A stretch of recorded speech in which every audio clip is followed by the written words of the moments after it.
can't tell you that I feel good about today's results. I certainly don't. I don't feel humiliated, though. I feel like we've made some strides. I feel like we've closed some ground on them. We have a long way to go, but I believe that they're at their apex. They're at their crescendo, and we're working to get there. We're not there yet. So we've made a little bit of ground, and our best days are ahead of us.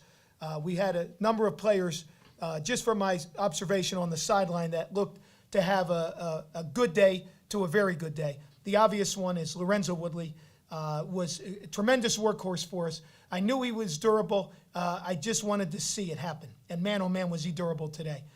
He only asked to come out really at the very end of the game. He tapped out one time. The rest of the time we took him out because we planned to sub him after certain situations, and we took him out. But man, oh man, he really, really impressed me. He ran with power. He had good vision. Sometimes he had great vision. Showed some speed around the edge.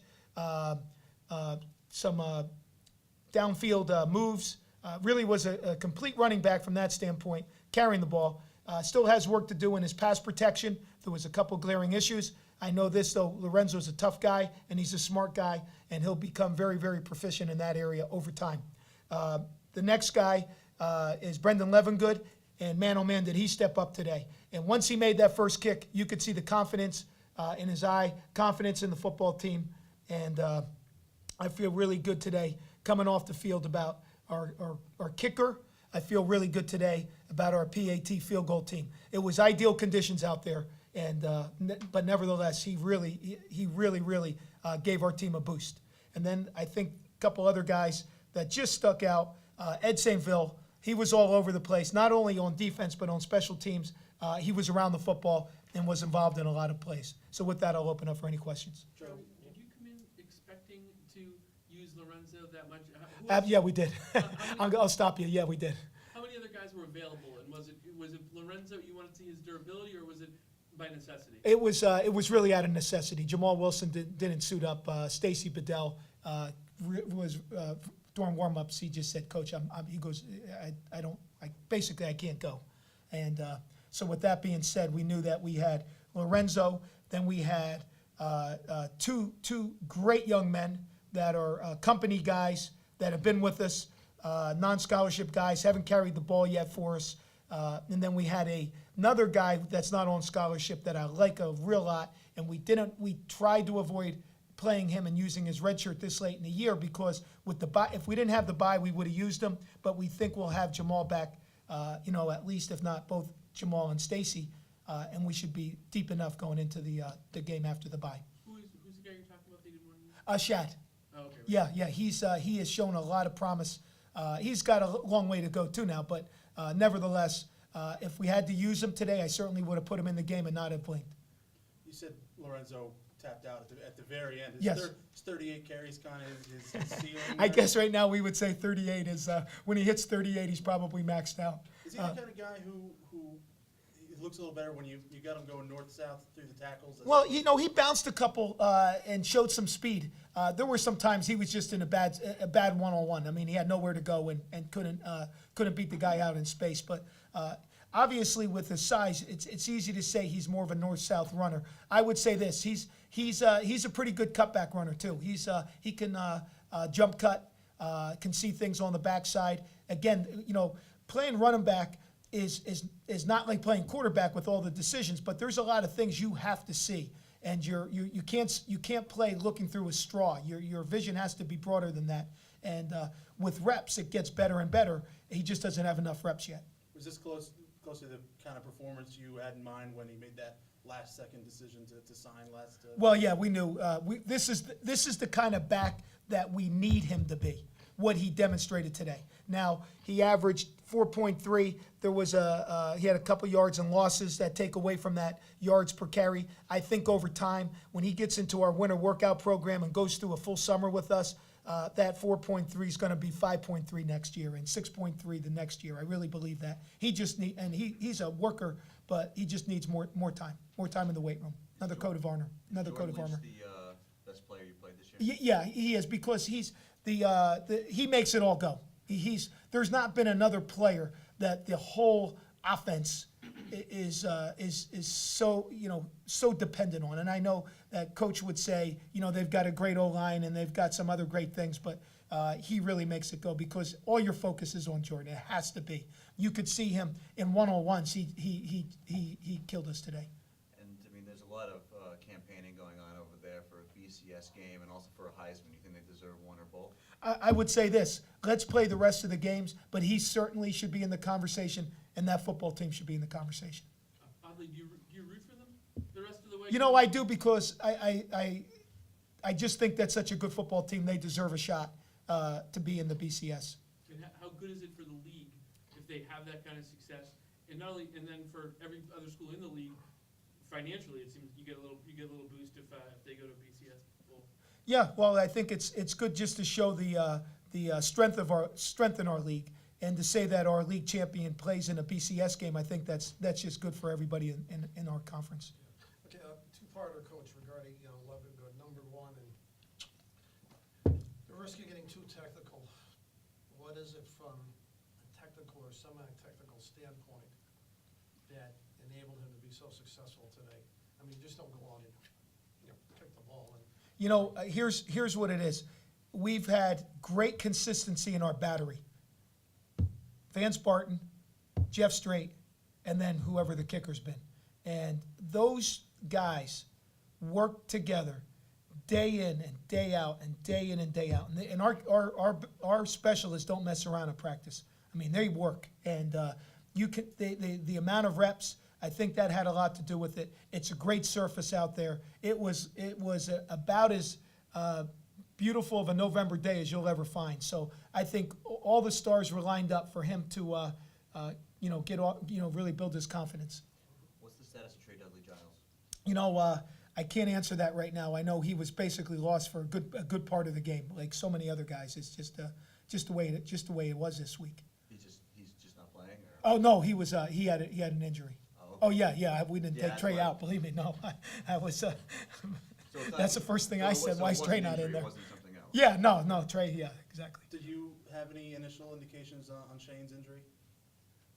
Shane's Yeah, it's not good right now. So he'll get more diagnosis when we get back, and they can evaluate it with probably an MRI. But then we'll know more than tomorrow or Monday. You've got, what, 1 or 2 games left, Coach? Three games. Games? Yeah, buying 3. Okay, ask you straight out, and all you can do is say no.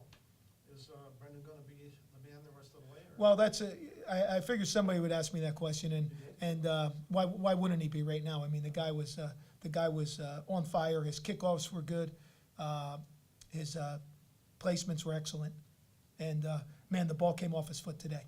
Just he's always has demonstrated that part.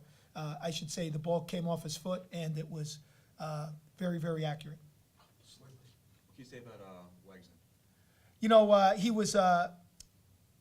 he made so many good plays, and there's so many plays that I think he's better than he performed out there. And I just to get him to a more consistent place has got to be our goal over the next 4 weeks, bye week, and the next 3 weeks in games. In order for us to take another step as a football team, both our quarterbacks, if you will, we just need the consistency. Not asking them to make plays that they just can't make, but to make the plays that they can make and be more consistent in doing that. Is Doyle still the starter? Well, it's hard to say. I don't know if he'll play the rest of the season, so I'm certainly not going to make that judgment right now. Is that a legitimate risk injury-wise that he could miss the rest? Oh, sure, yeah. I just don't know. I mean, he didn't even come to the game today, so give you an idea. At least he didn't come on I didn't see him there. He didn't come on the morning bus. Charlie, you broke out the throwback pass to Mike there that didn't work out, and you had a couple direct snaps to Shaq. Were those some things you tried to throw in there to kind of shake up the status quo and try to get some things flowing again? Well, here's the one with, if you will, the throwback pass as you called it. So we'll tag it as such. The game started. I think it was 24-6 at that moment, I believe. And you could feel if we don't make a play and get in the game, it's going to slip away from us. Remember, we didn't come out here just to score. We came out here to win the game. So we felt like we had to create momentum, keep our team into it.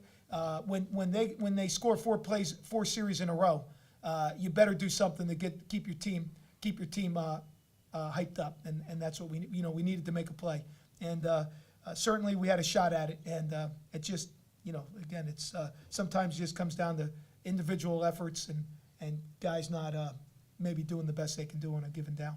I was excited, just to get the chance to get back in there and be kicking again. And, the long snapper, the holder, the whole line, everyone did their job, just perfect. Just concentrated on, coming straight up and through the ball. And, fortunately for me, they were all going through, so.